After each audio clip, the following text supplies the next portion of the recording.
Hello and welcome to the Cryptocurrency News channel. Got some news to cover today. Before we do this, I want to say that this is the recap of the early live stream. If you want to actually join me on my live stream, I'm actually streaming on my backup channel, the Good Free Photos channel, that is in the description as well as in the comments. So join me on that channel if you want to catch me on my live streams. I stream twice a day, usually sometime around 1 to 2 p.m. CST and around 10 to 11 p.m. CST, Central Standard Time. Also, I have a Crypto Daily Updates channel. Be sure to check that channel out. That gathers all the day's crypto news into one video. So if you want to only watch one 10-minute video to get all your news, that's the place to do so. That'll also be in the description and the comments. So let's actually get on with the news. First, we got the basically confirmation that Fednow will actually not involve XRP, XLM, or any other payment-oriented fintech company. Now, for those of us that have been following the news and haven't been sucked up on the Kool-Aid, we've already known this for several months, but this is just to dispel any of the hype and the rumors. This document actually came out about 6 months ago, but weird enough, none of the actual channels that actually specifically report on XRP or XLM actually mentioned this.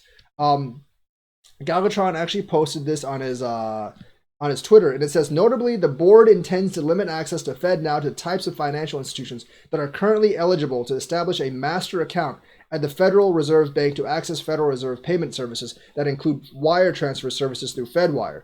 Generally, eligible institutions are financial institutions that are regulated by one or more federal banking regulators, such as depository institutions, including retail and commercial banks, savings and loan institutions, and credit unions, and U.S. branches or agencies of non-U.S. banks. While the board did not explicitly explain why, for instance, payments-oriented fintechs, XRP, XLM, and a bunch of others that are not depository institutions, which none of them are, would be excluded from direct participation in Fednow. The board's proposal to limit direct participation in Fednow to only institutions that qualify for a master account is a telling sign of the board view that banks as federally regulated entities that hold public trust and confidence should continue to have a critical preeminent role as U.S. payment systems develops.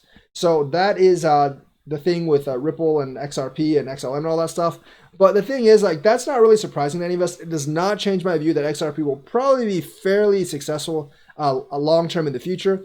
But any hype about the Fed now is going to be run on Ripple or run on XRP or whatever is completely and utterly untrue. So just, if you're drinking to the Kool-Aid, be aware of it, that the stuff that they're selling you on that is completely and utterly untrue. That's been known for about 6 months now, but the documentation that Galvatron dug up should actually put the nail in the coffin in that they're not really going to be involved in Fednow. Only really banks, savings and loans institutions, and credit unions are really allowed to be direct participants in Fednow. That's going to go live in a couple of years, probably 2 or 3 years.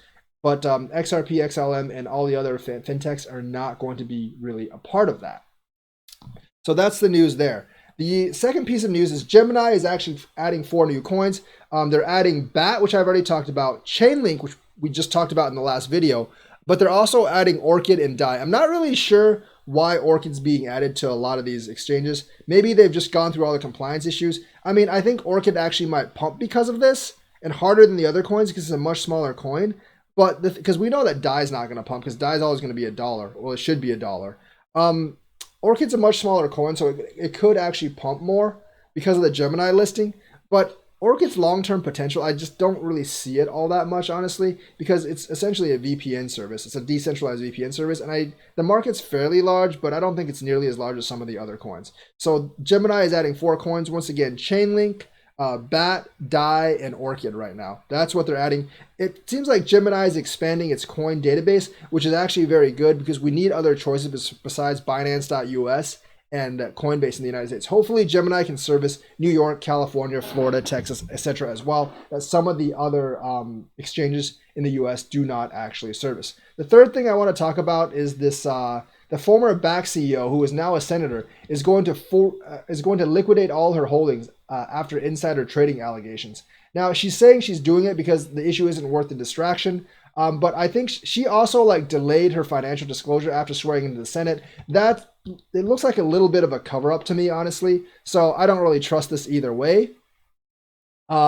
So I think there is definitely shady stuff going on there, but they're probably not going to pursue it because right now in this environment, it's really not worth to pursue. It's the amount of money that if there was some shady dealings, the amount of money that was shadily dealed is probably not that much. So it's not really something they're really going to go after. But the former Bakkt CEO, now Senator Kelly Loeffler, is liquidating her holdings along with her husband, who was the CEO of ICE, which is the company that owns Bitcoin contracts regulator of Bakkt. They're liquidating their holdings to avoid conflicts of interest. And because she says they're focusing all their energy on basically fighting the coronavirus in the Senate right now. So, but I think there's probably some shady dealings going on there.